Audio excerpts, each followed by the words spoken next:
السلام عليكم اخواني اخواتي، نتمنى تكونوا بخير وعلى خير. اليوم كيف العاده جيت وجبت لكم فيديو جديد رائع وسهل وفي متناول الجميع. كيكه نتاع الزبره المعروفه على طريقتي. غادي نوريكم المراحل ديالها. كتجي هشيشه من الداخل وكتجي زوينه بزاف، تقدروا تحطوها على الضياف المناسبات لوليداتكم، كتصلح في اي وقيته. كتجي لذيذه بزاف وكنصحكم انكم تجربوها. وبالنسبه للمقادير هي بسيطه بزاف وفي متناول الجميع واي واحد يقدر يديرها. فنخليكم مع المقادير.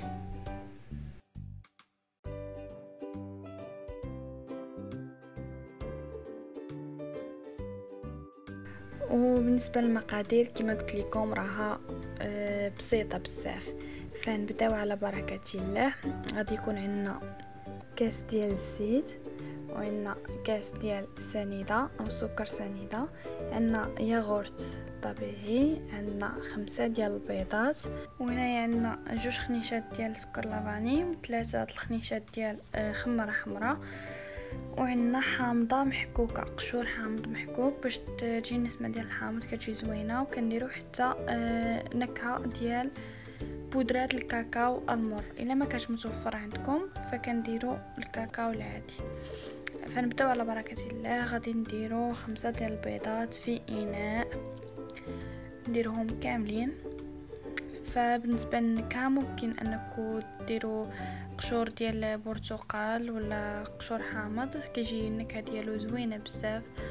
وبالنسبه للدانون من الاحسن يكون بنكهه الفانيليا، حيت الفانيليا والحامض كتجي زوينه بزاف.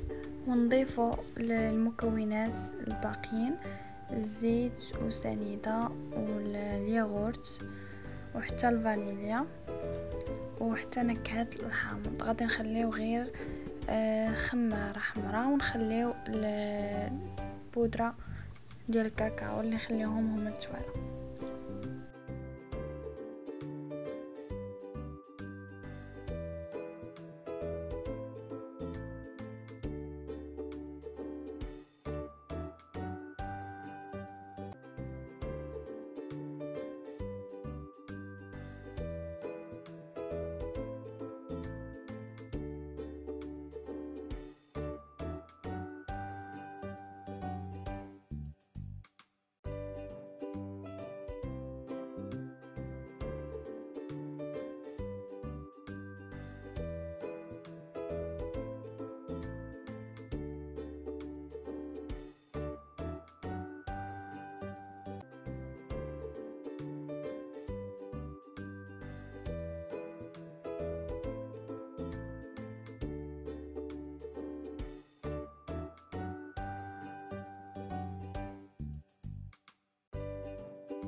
من بعد ما خلطنا المكونات كاملين ما عدا الخميره حمراء والبودره الكاكاو اللي غنخليهم حتى التالي، كنطربوا مزيان حتى كيتمازجوا لنا المكونات كاملين. وكنضيفوا الدقيق شويه بشويه، يعني بالنسبه للدقيق على حسب الخليط نشوفوا معنا. كنزيدوا عليه خميره باش كيتخلط، وكنصفيوه ما ربنا تفوت شي حاجه. وكنبداو كنخلطو مزيان تدريجيا، يعني الدقيق كنديروه تدريجيا، ما كنديروش خطره واحده. وكنحركو مزيان حتى كيتمازج لنا الخليط.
والعجينه ديالنا خاصها تجينا بحال هكا. من بعد ما تقريبا استخدمنا 3 كؤوس ديال العنبه ديال الدقيق، كنحركو مزيان.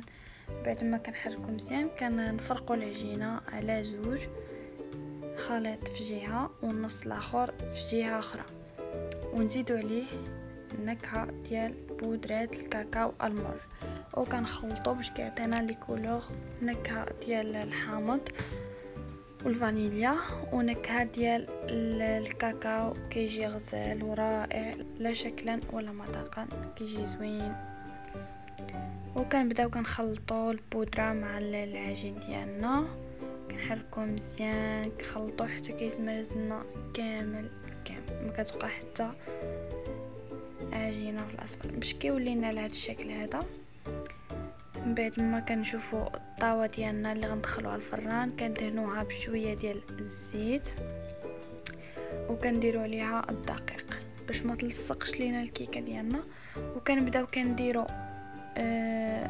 كاس تقريبا من العجين الابيض وكاس من العجين الاسود باش كيجينا على هذا الشكل هذا. وكنبقاو كنستمروا في نفس العمليه حتى كيتسالى لنا العجين، وكنبداو كنحركوها حتى كتقاد لنا دائره. الا كان مايله لواحد الجهه كتولي مقاده لنا نيشان، وكنكملوا بنفس الطريقه. من بعد ما كنسالي وكتخرج لنا على هذا الشكل هذا، كتجي دائره في دائره. كنجبدو موس يكون رقيق وكنديروا نفس العمليه، وحاولوا انكم ما تجبدوش الموس باش ما تخلطش لكم العجينه السوداء مع العجينه البيضاء. كنكملوا بنفس الطريقه. هاد الديكور زوين ومميز، كيخليها مميزه جدا هاد الكيكه. كنكملوا بنفس الطريقه حتى كتولي لنا على شكل وريضه على هاد الشكل هذا. كتجي رائعه جدا، المنظر ديالها كيجي زوين والشكل ديالها. وندخلوها الفران ونطلقها.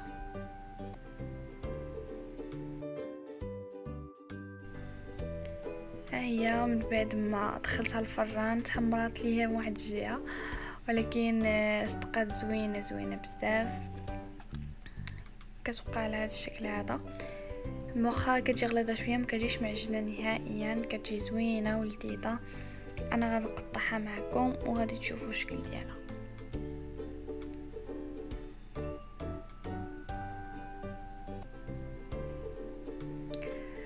وهنايا بدينا وصلنا لنهايه الفيديو. كنتمنى ان هاد الكيكه تنال الاعجاب ديالكم وتجيكم سهله، وكنتمنى انكم تدعموني بلايك واشتراك في القناه بالنسبه للناس اللي يدخلوا جداد، وكنتمنى تبارطاجيو لا فيديو مع الناس والحباب اللي عزاز عليكم اللي تبغيهم يجربوا هاد الكيكه. ونتمنى تفاعلوا معايا، وقناتي متواضعه ما كتكبر الا بتواجدكم معايا وتفاعلكم. وشكرا لمشاهده الفيديو الاخير، ونتمنى لكم تكونوا دوزتوا فرجه ممتعه، والسلام عليكم.